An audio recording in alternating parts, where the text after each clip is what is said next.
पानी बाबू टोली में, पानी बाबू टोली में।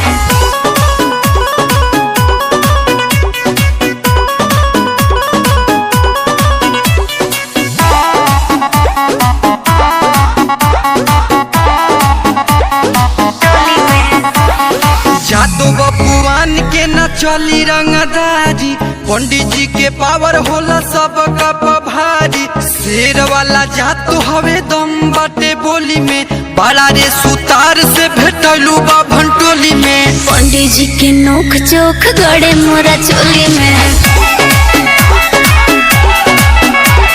यही खातिर नाचे आइल पानी बाबू टोली में। लेला तू हजरिया तू आवा गोरी फान के, चली रंगदारी आज पूरा पंडितान के। फूक देम तो उड़ जइबू गोरी तू तूफान में, दे दाया अपन दिल मजा पैबू पंडितान में। पंडित जी के नोक चोख गड़े मोरा चोली में, यही खातिर नाचे आइल पानी बाबू टोली में।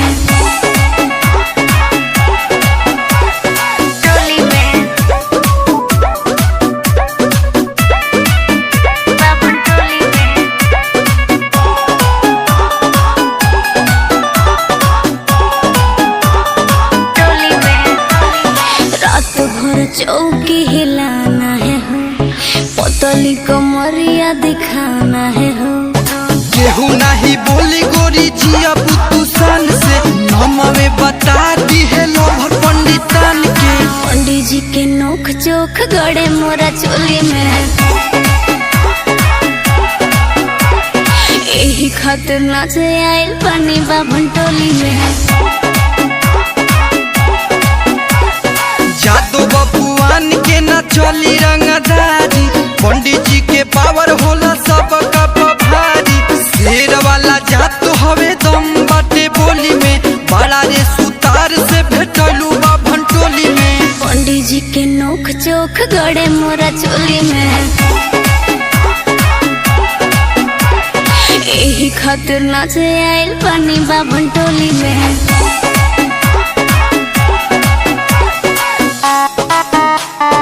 पानी बाबू टोली में, पानी बाबू टोली में।